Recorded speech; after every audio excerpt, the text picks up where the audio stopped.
Hello students, कैसे हैं आप लोग? ठीक हैं? लॉकडाउन तो बढ़ते जा रहा है। चलिए, इस लॉकडाउन में पढ़ाई नहीं रुकना चाहिए, उसको कंटिन्यू रखना है हमें। तो रेगुलर वीडियो देखते रहिए और उसको शेयर भी करते रहिए अपने दोस्तों के साथ। और जो डाउट्स हो मुझे पूछते भी रहिए बीच बीच में, जब भी आपको मौका मिले। जब भी क्या, रेगुलरली पूछते रहिए कोई डाउट्स हो तो। आइए, हम पिछले लेक्चर में हमने वेपर प्रेशर को देखा था कि कैसे हम वेपर प्रेशर कैलकुलेट कर पाते हैं, उस पर हमने बात किया।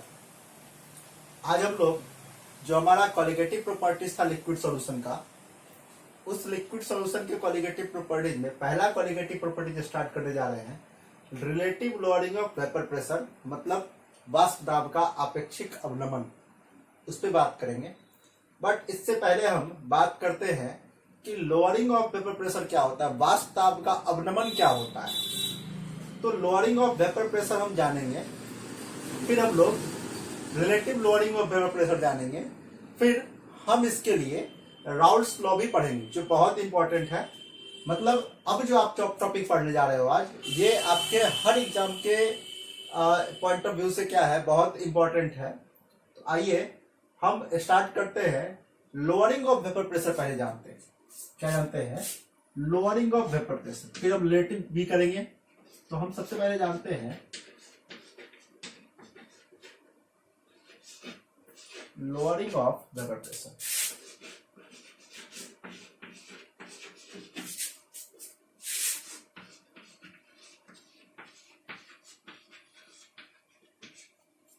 क्या है ये? बहुत ही इजी सा बात है ये। देखिए ध्यान से, मान लीजिए कि हम क्या करते हैं, घर में कई बार हम देखते हैं कि माँ चावल बनाती है। मान लीजिए हम क्या किए, एक कंटेनर लिए और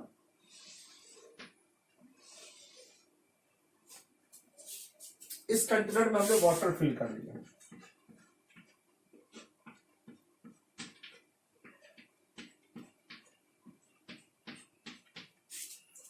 फिर हम इसको क्या करेंगे, इसको नीचे से हीट करेंगे।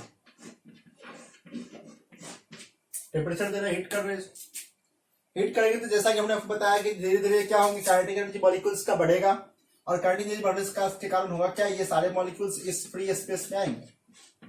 धीरे धीरे ये स्पेस बढ़ते चला जाएगा और ये हम पे क्या करेगा, प्रेशर एक्सर्ट कराया जाएगा। नहीं, इसी प्रेशर को क्या नाम देंगे हम लोग, वेपर प्रेशर। अब देखिए, अभी हमने सिर्फ वाटर फिल किया है। क्या फिल किया है? सिर्फ और सिर्फ वाटर फिल किया। डेट मीन्स हमारे पास एक प्योर सॉल्वेंट है। क्या है ये?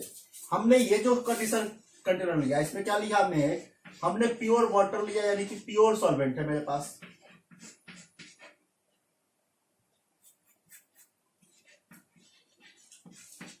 तो प्योर सॉल्वेंट हमने लिया और इसका यहां पे हमने क्या किया, वेपर प्रेशर मान लीजिए कैलकुलेट किया। मान लीजिए यहां पर इसका जो वेपर प्रेशर आया, vapour pressure of pure solvent, या कितना आया, मान लीजिए हम इसको मान लेते हैं PO। कोई डाउट? देखो जरा ध्यान से देखना। हमने क्या किया, हमने एक कंटेनर लिया। कंटेनर में हमने क्या किया, कंटेनर को हमने फिल कर दिया। किससे? प्योर वाटर से। फुल्ली फिल नहीं किया, थोड़ा सा फिल किया, आधा, हाफ। हमने मान लीजिए इसमें हाफ कंटेनर क्या किया, हमने प्योर सॉल्वेंट डाल दिया, वाटर डाल दिया। वाटर डालने के बाद हम उसको क्या किए, हीट किए। जब हम हीट किए तो हम बताए थे कि मॉलिक्यूल्स टेम्परेचर के साथ क्या होगा, मॉलिक्यूल्स की काइनेटिक एनर्जी बढ़ेगी। काइनेटिक एनर्जी बढ़ेगी तो ये क्या होगा, इस स्पेस से निकल करके क्या होगा, फ्री स्पेस पे जाएंगे। फ्री स्पेस जब फुलफिल हो जाएगा तो ये क्या करेगा, या अपना प्रेशर लगाएगा। क्योंकि यहां पर हम बताए थे, याद कीजिए, इवेपोरेशन का प्रोसेस और कंडेंसेशन दोनों का प्रोसेस होने रहेगा। और कंडेंसेशन जब होगा तो क्या होगा, ये मॉलिक्यूल्स, इसका मतलब यहां से टकराएंगे सरफेस से, और जब सरफेस से टकराएंगे तो क्या करेंगे, वहां पे फोर्स एक्सर्ट करेंगे, प्रेशर एक्सर्ट करेंगे। इसी प्रेशर को हम क्या नाम दे रहे थे, इसी प्रेशर को हम लोग नाम दे रहे थे वेपर प्रेशर, वाष्प दाब।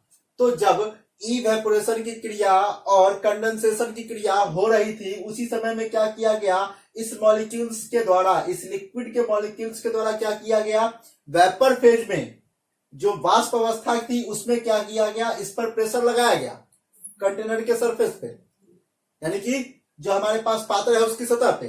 तो उसी प्रेशर को क्या नाम देते हैं हम लोग, वेपर प्रेशर, वाष्प दाब। अब चूंकि यहां पर सिर्फ और सिर्फ सॉल्वेंट ही है, प्योर सॉल्वेंट है, केवल विलायक हमने लिया, इसमें अभी अब कुछ नहीं मिलाया है, तो इसलिए हम यहाँ कर दिए कि यह जो शुद्ध विलायक मेरे पास था, इस शुद्ध विलायक का वाष्प दाब कितना मान लिए पीओ। तो हम लिख सकते हैं कि vapour pressure of pure solvent कितना एज्यूम कर लिए, हम कंसिडर कर लिए उसको कितना, पीओ। कोई डाउट? चलिए अब हम क्या करते हैं, इसमें हम मिक्स कर देते हैं। क्या? तो मिक्स करने जा रहे हैं हम नॉन वोलाटाइल सॉल्यूट। जरा ध्यान से देखना क्या लिखा हमने, non volatile solute. That means की अवाष्पशील विलय मिला दिया हमने। क्या मिला दिया? अवाष्पशील विलय मिला दिया। अवाष्पशील विलय का मतलब हो गया, नॉन वोलाटाइल सॉल्यूट का मतलब हो गया कि जो वेपर फेज में कन्वर्ट नहीं होगा। जैसे चावल जो हम घर में बनाते हैं तो क्या करते हैं, पहले पानी को उबालती है माँ, और जब पानी उबलता है तो फिर उसमें क्या करते हैं लोग, चावल डालते हैं। तो ऐसा तो नहीं कि बहुत टेम्परेचर होने के बाद चावल भी वेपर फेज में कन्वर्ट होकर कंटेनर्स बाहर हो जाता, नहीं होता ना। तो वैसे सॉल्यूट, वैसे सबस्टांस जो वेपर फेज में कन्वर्ट नहीं होते, क्या कहलाते हैं, नॉन वोलाटाइल अवाष्पशील। तो हम क्या किए इसमें, हमने इसमें नॉन वोलाटाइल सॉल्यूट मिला दिया। अब जब नॉन वोलाटाइल सॉल्यूट मिला दिया तो इसका मतलब है कि ये क्या बन गया बाबू, अब तो ये बन गया सॉल्यूशन। नहीं, क्या हो गया अब ये सॉल्यूशन बन गया। इसका मतलब है कि आप क्या देख रहे हो कि हमने इस कंटेनर को पहले क्या किया था, पहले केवल प्योर सॉल्वेंट से भरा था। किससे भरा था? केवल मेरे पास प्योर सॉल्वेंट थे। अब हमने इसमें क्या किया है बाबू, अब हमने इसमें थोड़ा थोड़ा क्या किया, नॉन वोलाटाइल सॉल्यूट भी मिक्स कर दिया है। तो अब ये सॉल्वेंट और सॉल्यूट मिल करके क्या बन गया, सॉल्वेंट और सॉल्यूट मिलकर क्या बन गया, ये बन गया सॉल्यूशन। तो ये मेरे पास क्या आ गया, ये मेरे पास एक सॉल्यूशन बना। जरा देखना ध्यान से, क्या बन गया ये मेरे पास एक सॉल्यूशन बना। अब आप क्या देखते हो, अब आप यहां देखोगे कि जैसे ही मां चावल डालती है तो पानी जो उबल रहा होता है वो क्या होता है, कुछ देर के लिए उबलना बंद कर देता है। दैट मीन्स कि इसका जो वेपर प्रेशर पहले था वो क्या हो गया, वो कम हो गया। नहीं, वो वेपर प्रेशर क्या हो गया, कम हो गया, क्योंकि वेपर प्रेशर में जो मॉलिक्यूल्स जो वेपर बन रहे थे वो बनने कम हो गए, तो प्रेशर भी क्या हो गया, कम हो गया। तो इसलिए यहां पर भी वेपर प्रेशर लगेगा इस पर, और लेकिन यहां पर जो वेपर प्रेशर लगेगा वो इसके रेस्पेक्ट में क्या होगा, कम हो जाए, क्योंकि मॉलिक्यूल्स कम होंगे, कम मॉलिक्यूल्स टकराएंगे, फोर्स भी कम लगेगा। क्योंकि आपको पता है कि वो थोड़ी देर के लिए उबलना या तो कम हो जाता है या बंद हो जाता है। नहीं, तो वैसे कंडीशन में वेपर प्रेशर भी क्या हो जाएगा, कम हो जाएगा। और इस सॉल्यूशन का हमने वेपर प्रेशर जो यहां पर कंसीडर कर लिया, वो कितना कंसीडर कर लिया, मान लीजिए पीएस। तो हम यहां पर दो बातें देखे। एक बात यह देखे कि प्योर सॉल्वेंट का जो वेपर प्रेशर था इनिशियली वो कितना था, पीओ, बट फाइनली जो हमारे पास सॉल्यूशन मिला उसका वेपर प्रेशर कितना हो गया, पीएस। तो इसका मतलब पीएस का वैल्यू क्या है, पीओ से कम है। तो इसका मतलब है कि अगर आपसे पूछा जाए कि बताओ वेपर प्रेशर में कितनी की कमी आई, वाष्प दाब में कितना कमी आया, तो आप कह सकते हो सिंपल सा सर कि वाष्प दाब में कितना कमी आया, तो पीओ में से पीएस घटा लीजिए, कितना कम हुआ वो मिल गया। तो वही जो आप डिफरेंस निकालते हो, पीओ माइनस पीएस करते हो, उसी को हम लोग क्या कहते हैं, लोअरिंग ऑफ वेपर प्रेशर कहते हैं। यानी कि यहां से आप सिंपली मान सकते हो क्या कि sir lowering of vapour pressure क्या हो जाएगा, तो लोअरिंग ऑफ वेपर प्रेशर ये कितना हो जाएगा, ये हो जाएगा सर पीओ पहले था, घटा कितना, पीएस घटा दीजिए, जो वैल्यू आएगा वही क्या होगा आपका, लोअरिंग ऑफ वेपर प्रेशर, वाष्प दाब का अवनमन होगा। तो यही आप कह सकते हो कि the differences between vapour pressure of pure solvent and solution is known as क्या, लोअरिंग ऑफ वेपर प्रेशर। या फिर हम इसको दूसरे तरीके से भी डिफाइन कर सकते हैं कि when we mix non-volatile solute to pure solvent, the vapor pressure of solution will decrease. So, and this जो आपके पास जो कमी हो रही है, इसी कमी को, इस डिक्रीजिंग या जो जितनी कमी हो जाएगी या जितना डिक्रीज हो जाएगा उसी को हम लोग क्या कहेंगे, लोअरिंग ऑफ वेपर प्रेशर कहेंगे। तो आइए हम इसको डिफाइन करते हैं लोअरिंग ऑफ वेपर प्रेशर को, फिर हम आगे बात करेंगे। कोई डाउट? चलिए, ये बातें समझ में आई कैसे कैसे हमने किया। हम पानी उबाले, पानी उबाल के उसमें चावल डाले जो नॉन वोलाटाइल सॉल्यूट था और वाष्पशील विलय था। जैसे ही चावल डाले वेपर प्रेशर उसका कम हो गया, जितना कम हुआ वही क्या कहलाया आपका वाष्प दाब का अवनमन यानी कि लोअरिंग ऑफ वेपर प्रेशर कहलाया। आइए अब इसको हम क्या करते हैं, डिफाइन करते हैं।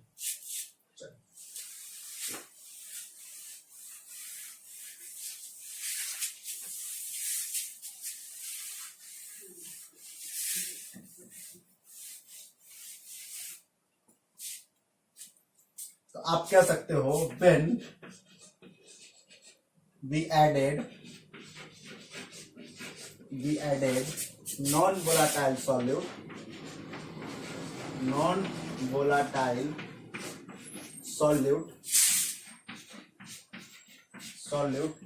to pure solvent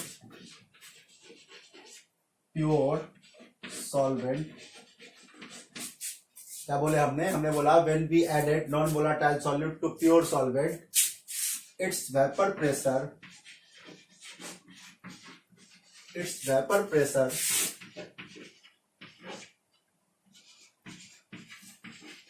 decreases.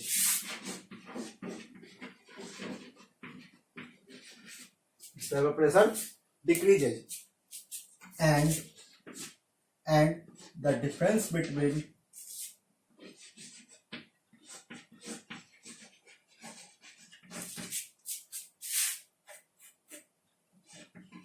difference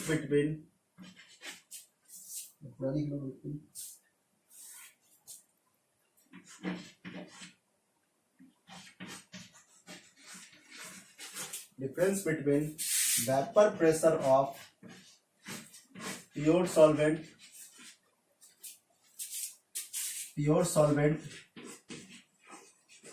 जिसको हमने क्या माना था PO and solution, vapor pressure of solution लिख लीजिए, pure solvent and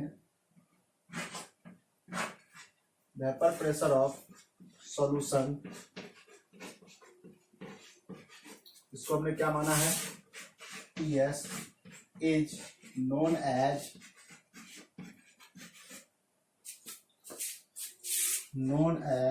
lowering of vapor pressure,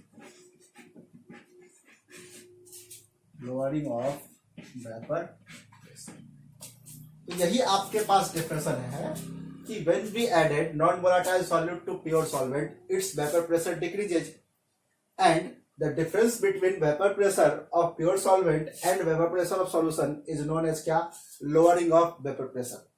That means कि आप कह सकते हो कि जब किसी शुद्ध विलायक में अवाष्पशील विलय पदार्थ मिलाया जाता है तो उसके वाष्प दाब में जितनी कमी होगी, यानी कि जो अंतर आएगा किसका, इसका शुद्ध विलायक और विलयन के वाष्प दाब को जो अंतर आएगा उसी को आप क्या कहोगे लोअरिंग ऑफ वेपर प्रेशर। यानी कि हम इसको हिंदी में आसानी से डिफाइन भी कर सकते हैं। कैसे कह सकते हैं कि जब किसी शुद्ध विलायक में अवाष्पशील विलय पदार्थ मिलाया जाता है तो उसके वाष्प दाब में जितनी कमी होती है उसे ही क्या कहा जाएगा वाष्प दाब का आपेक्षिक अवनमन कहा जाता है। ठीक है, कोई डाउट?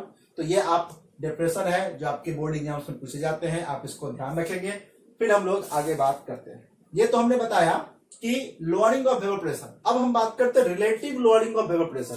तो कुछ भी नहीं करना है, सिर्फ हम क्या कर सकते हैं कि जब हम लोअरिंग ऑफ वेपर प्रेशर को क्या करते हैं प्योर सॉल्वेंट के वेपर प्रेशर के रेस्पेक्ट में कैलकुलेट करते हैं तो वही क्या होता है उसी को हम लोग क्या कहते हैं relative lowering of vapour pressure. मतलब कि शुद्ध विलायक के सापेक्ष वाष्प दाब का जो अवनमन होगा उसे ही क्या कहा जाएगा relative lowering of vapour pressure. मतलब कि lowering of vapour pressure with respect to vapour pressure of pure solvent is known as क्या लोअरिंग ऑफ वेपर प्रेशर। कौन सा? तो relative lowering of vapour pressure. तो आइए हम उसको भी डिफाइन कर सकते हैं relative lowering of vapour pressure को।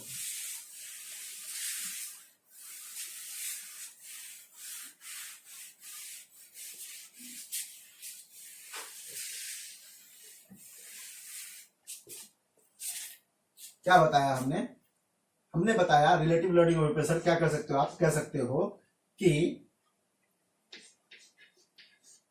The lowering of vapour pressure, lowering of vapor pressure with respect to pure solvent, vapor pressure of pure solvent, vapor pressure of pure solvent, pure solvent is known as relative lowering of vapor pressure, relative lowering of vapor pressure। मतलब कि शुद्ध विलायक के सापेक्ष वाष्प दाब का जो अवनमन होगा उसी को हम लोग क्या कहेंगे, relative lowering of vapour pressure, that means कि वाष्प दाब का आपेक्षिक अवनमन कहेंगे। तो यहां से आप फॉर्मूला निकाल सकते हो। अब हम कह सकते हैं sir relative lowering of vapour pressure कितना हो जाएगा, तो सर पीओ माइनस पीएस, ये क्या था, ये तो था लोअरिंग ऑफ वेपर प्रेशर, और यही क्या हो जाएगा, यही हम विथ रिस्पेक्ट टू निकालेंगे vapour pressure of pure solvent, तो यही क्या देगा हमारा relative lowering of vapour pressure. तो यही मेरे लिए इंपॉर्टेंट है, यही क्या है हमारे लिए इंपॉर्टेंट है, relative lowering of vapour pressure, that means कि PO minus PS upon PO. यहाँ पे पीओ क्या है बाबू, तो पीओ को हमने क्या माना है बताओ, पीओ क्या है, vapour pressure of pure solvent, vapour pressure of pure solvent, जो भी आपके पास प्योर सॉल्वेंट होगा, शुद्ध विलायक होगा, उसका वेपर प्रेशर। पीएस क्या है, तो पीएस हो गया आपका वेपर प्रेशर ऑफ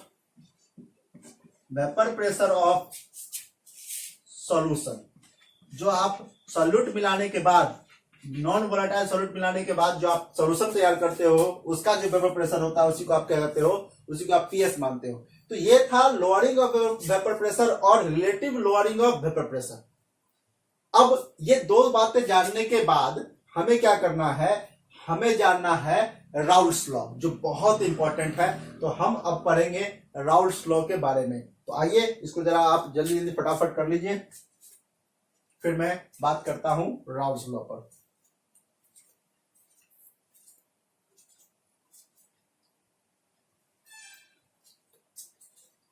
चलिए आइए हम बात करते हैं राउल्ट्स लॉ की।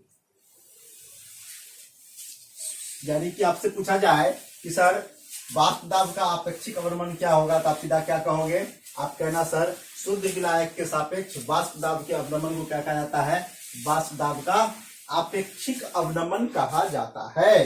कोई डाउट नहीं होना चाहिए। आइए अब हम बात करते हैं राउल्ट्स लॉ की। Raoult's law for relative lowering of vapour pressure. फिर हम राउल्ट्स लॉ को कई तरह से पढ़ते हैं, लेकिन अभी फिलहाल रिलेटिव लोअरिंग में पढ़ रहे हैं। तो बात करते हैं Raoult's law for relative lowering of vapour pressure. Relative lowering of vapour pressure. अब हम लोग बात करने वाले हैं राउल्ट्स लॉ पर। हम राउल्ट्स लॉ पढ़ेंगे, रॉवल का नियम या राउल्ट का नियम पढ़ेंगे किसके लिए, वाष्प दाब के आपेक्षिक अवनमन के लिए। अब आप जरा सोचिए कि आप क्या करो, हम क्या करते हैं, हम एक कंटेनर लिए और इस कंटेनर में क्या किया हमने, प्योर वाटर भर दिया। मान लीजिए तत्काल में पहले क्या किया हमने, सॉल्वेंट भरा, प्योर सॉल्वेंट।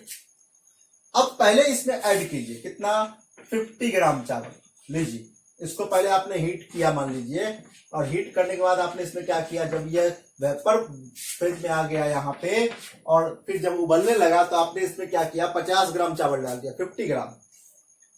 तो 50 ग्राम डाल दिया तो थोड़ा सा इसका हल्का कम हुआ वेपर प्रेशर, ठीक है।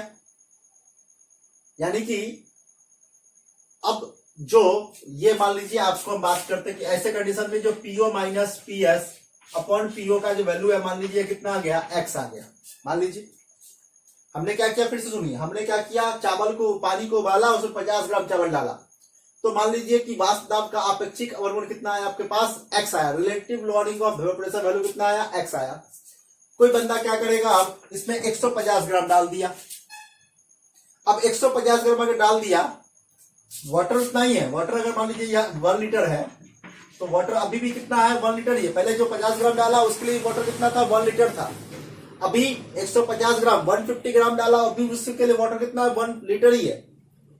अब जो आपके पास relative lowering of vapour pressure आया, मान लीजिए या PO minus PS upon PO का जो वैल्यू आया, या कितना आया, या आया मान लीजिए वाई, कंसिडर कर लीजिए। कोई बंदा क्या करता है, अब इसमें 250 ग्राम डाल दिया, तो अब जो पीओ माइनस पीएस का वैल्यू आता है relative lowering of vapour pressure, या मान लीजिए जेड, तो अगर आपसे अब पूछा जाए कि बताइए एक्स वाई जेड में सबसे कम वैल्यू किसका होगा, तो सर आप कहोगे किसका होगा, बताओ आप कहो किसका होगा, किसमें सबसे ज्यादा कमी होगी। तो सर यह जो वैल्यू होगा, एक्स का जो वैल्यू होगा, बताइए यह कितना होगा, एक्स का जो वैल्यू आएगा, वाई का जो वैल्यू आएगा, जेड का जो वैल्यू आएगा, अगर आपसे पूछा जाए इस तीनों में कौन बड़ा कौन छोटा, तो आप क्या कहोगे।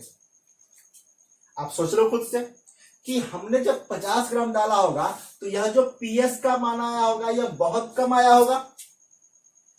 समझ रहे हो बात को ना, यह क्या होगा, यह बहुत कम आया होगा। फिर हम जब 150 ग्राम चावल डाले, 150 ग्राम चावल डाले, 150 ग्राम डाल दिए, तो यह जो पीएस का जो वैल्यू हुआ होगा, वेपर प्रेशर जो हुआ होगा, यानी कि वह और उबलना कम कर दिया होगा ना। बात समझ रहे हो, 50 ग्राम डाले, थोड़ा उबलते रहा, यह वैल्यू बहुत कम रहा, यह वैल्यू इसके रेस्पेक्ट में क्या हो जाएगा, थोड़ा सा ज्यादा हो जाएगा। वेपर प्रेशर क्या हो जाएगा सॉल्यूशन का, और कम हो जाएगा, और चावल डाल देंगे और उबलना कम हो जाएगा। जितना आप सॉल्यूट मिलाते चले जाओगे, उतना उसका वेपर प्रेशर क्या होते चला जाएगा, कम होते चला जाएगा। तो इसका मतलब है कि यह जो रिजल्टेंट वैल्यू आ रहा है आपका, वह तो सॉल्यूट के साथ क्या हो रहा है, घट रहा है ना। आप जितना ज्यादा मिला दिए, उसका जो रिजल्टेंट वैल्यू आएगा वो उतना ही कम आएगा। तो इसलिए इसने कहा, राउल्ट ने, कि वेपर प्रेशर जो होता है, relative lowering of vapour pressure, या जो नॉन वोलेटाइल सॉल्यूट आप मिलाते हो, उसके रेस्पेक्ट में क्या होता है, वह उसके मोल फ्रैक्शन के इक्वल होता है। जितना ज्यादा मोल्स होगा सॉल्यूट का, वेपर प्रेशर में उतनी ज्यादा कमी आएगी। नहीं, जितना ज्यादा मोल्स होगा सॉल्यूट का, वेपर प्रेशर जितना ज्यादा हम चावल डाल देंगे, उतना कम हो जाएगा vapour pressure.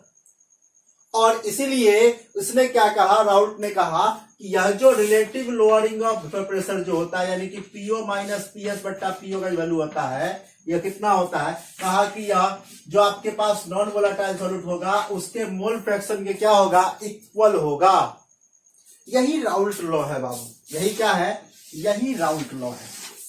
Relative lowering of vapour pressure के लिए यही राउल्ट लॉ है कि आप जितना ज्यादा चावल डाल दोगे, उतना वह क्या होगा, उबलना कम हो जाएगा उसका, और जितना कम उबलेगा उसका वाष्प दाब उतना ही कम होगा। जितना ज्यादा उबलेगा उतना वाष्प दाब ज्यादा होगा। तो 50 ग्राम डाले तो हो सकता है वह बहुत ज्यादा ठंडा नहीं हो पाएगा, तो उसका वाष्प दाब थोड़ा बहुत कमेगा।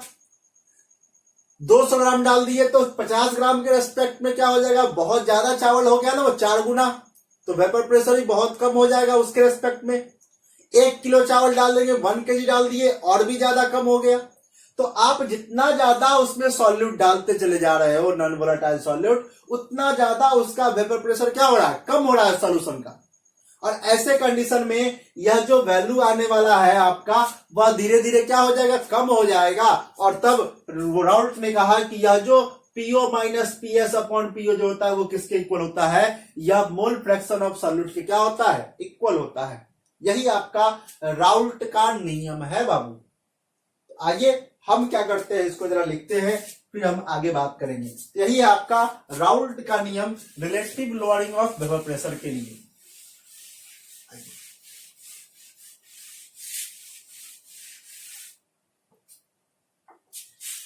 चलिए देखिए, तो हम यहां पर स्टेटमेंट लिख देते हैं पहले राउल्ट लॉ के। स्टेटमेंट क्या था, तो आप कह सकते हो sir, according to Raoult's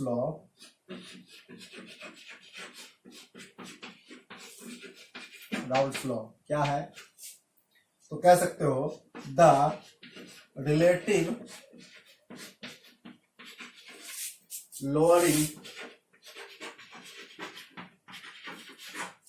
of vapour pressure is equal to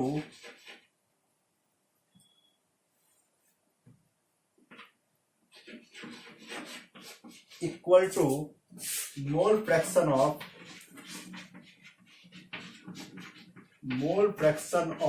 non volatile solid.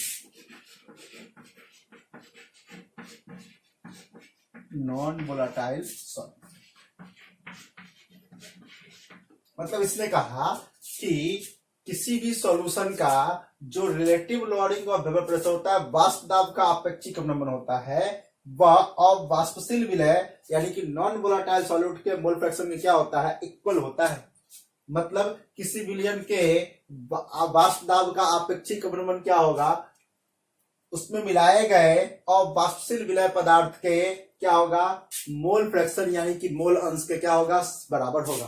तो यहां से आप फॉर्मूला बना सकते हो सर कि PO minus PS upon PO equal to कितना होगा, equal to N upon N plus N। क्या बोलो, कोई डाउट? यहां पे बाबू ये स्मॉल n क्या होने वाला है, स्मॉल n जैसा कि आपने मोल फ्रैक्शन पहले ही पढ़ लिया है, स्मॉल n क्या हो जाएगा आपके लिए सर, n होने वाला है मोल्स ऑफ सॉल्यूट, और कैपिटल N क्या होगा, मोल्स ऑफ सॉल्वेंट। बोलो कोई डाउट? तो इस तरह से आप क्या कर सकते हो, वाष्प दाब के अपेक्षिक अवनमन के लिए राउल्ट का नियम पढ़ सकते हो कि वाष्प दाब का अपेक्षिक अवनमन जो होता है वो क्या होता है, वह विलय पदार्थ के मोल प्रभाव का क्या होता है, सीधा बराबर होता है। तो ये आप ध्यान रखोगे। अब हम क्या करते हैं, इसमें थोड़ा सा और भी कुछ बात करते हैं। यही है आपका relative lowering of vapour pressure के लिए राउल्ट का नियम, राउल्ट-डॉवल का नियम, जब कह लो आप। आइए हम कुछ और भी बातें करते हैं इस relative lowering of vapour pressure के लिए जो हमने निकाला है, ये राउल्ट्स का नियम जो पढ़ा, उससे कुछ और बात करते हैं।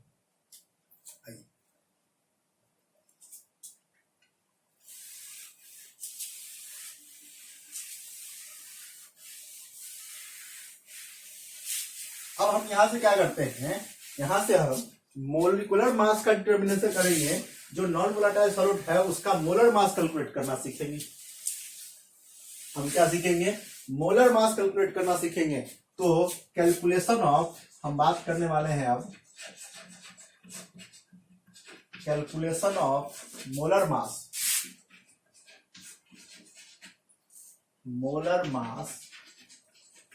Of non volatile solute,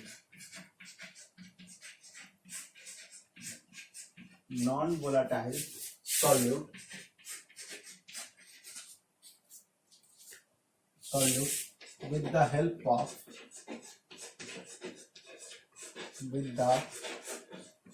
of Raoult law for relative lowering of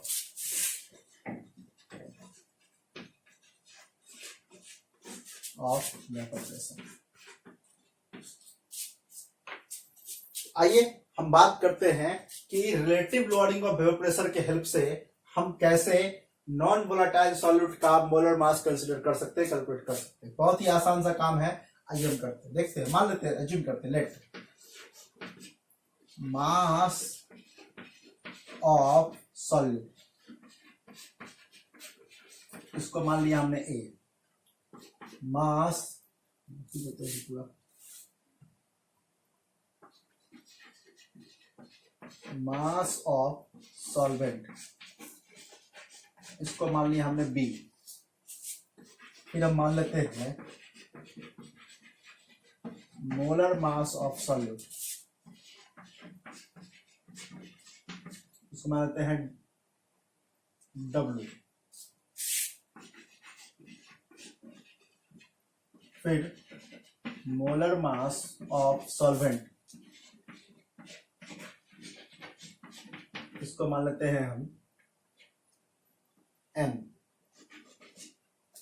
ठीक है, इसको मान लिए। अब हम बना सकते हैं, करते हैं काम। देखिए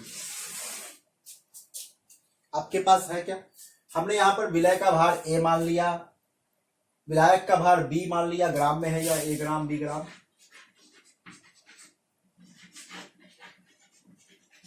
विलय का आणविक भार कितना मान लिया हमने, मोलर द्रव्यमान W, और विलायक का मोलर द्रव्यमान कितना मान लिया हमने M। अब हम कैलकुलेट कर सकते हैं। आपके पास फॉर्मूला है बाबू, राउल्स लॉ कहता है कि PO minus PS upon PO, या कितना होगा N upon N plus N। कोई डाउट? N के जगह पर आप क्या रख सकते हो, यह है मोल्स ऑफ सॉल्यूट, विलय का मोल। तो विलय का मोल यानी कि विलय का भार बट्टा उसका मोलर द्रव्यमान, ये कितना हो जाएगा सर, यह हो जाएगा A/W अपॉन फिर से A/W प्लस B/M। बोलो कोई डाउट नहीं है? अब आइए हम बात करते हैं।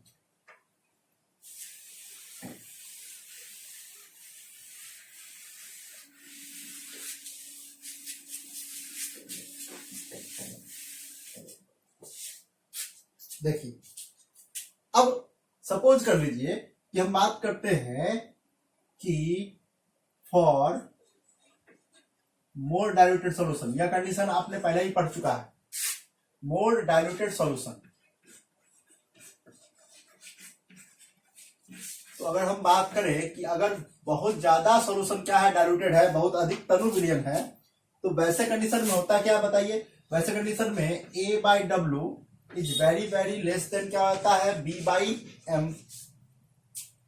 और ऐसे कंडीशन में कह देते हैं कि A/W with respect to B/M कितना हो जाता है, टेंस टू 0। तो इसलिए आपके पास क्या होगा, आपके पास आएगा sir PO minus PS upon PO equal to, यह हो जाएगा सर A/W अपॉन कितना हो जाएगा B/M। कोई डाउट नहीं? तो ये आपके पास आया। और अब आप निकाल सकते हो यहां से, क्या निकाल सकते हैं sir, PO minus PS upon PO equal to कितना हो जाएगा, यह हो जाएगा सर A/W इंटू M/B। हमको क्या कैलकुलेट करना है, हमको तो कैलकुलेट करना है W।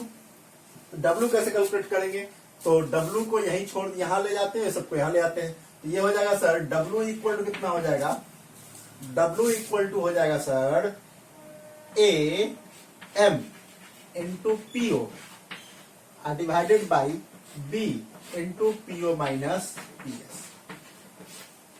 कोई डाउट? तो यहां पे भी आप छोड़ सकते हो, या इसको हम थोड़ा और आगे ले जा सकते हैं। एक तो यहां से भी फॉर्मूला बन गया आपका AM into PO upon B into PO minus PS। तो ये भी काम हो सकता है, इसको और भी आगे ले जाया जा सकता है। ठीक है, तो ये हम काम किए हैं अभी किस पे, तो डाइल्यूटेड सॉल्यूशन अगर बहुत ज्यादा हो जाए तो हम ये कंडीशन माने। तो यहां पे आपके पास क्या आया, तो W इक्वल टू आया, मतलब mass of solute multiplied by molar mass of solvent into कितना, vapour pressure of pure solvent upon mass of solvent multiplied by lowering of vapour pressure है ये। अब हम इसको आगे भी ले जा सकते हैं, कैसे देखते हैं। यहां तो कोई डाउट नहीं होना चाहिए, मुझे लगता है नहीं होना चाहिए। आगे देखते हैं इसको आगे कैसे ले जा सकते हैं, देखते हैं।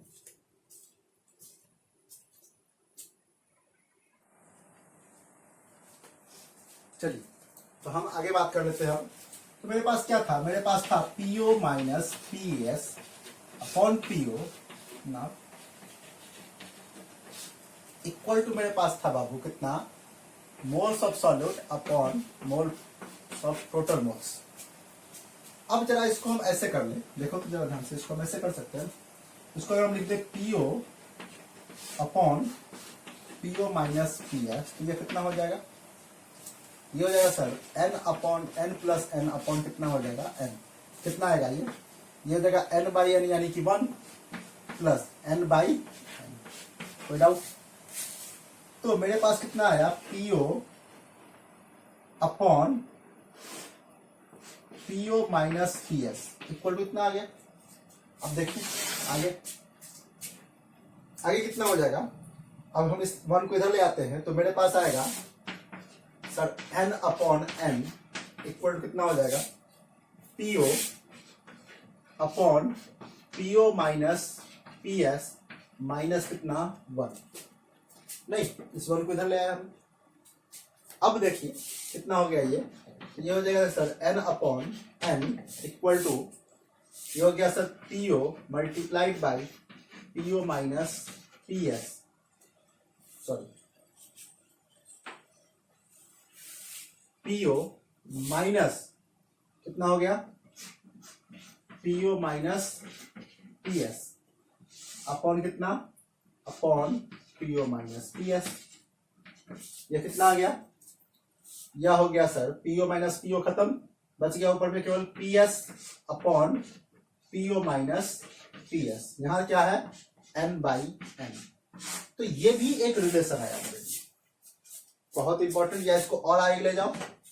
यहां से आप ले सकते हो मोल्स ऑफ सॉल्वेंट है ये, यानी कि हो गया बी बाई एम, आप मल्टीप्लाई में कितना हो जाएगा, ये मोल्स ऑफ सॉल्यूट है, ये हो जाएगा sir W by A equal to P S upon PO minus P S.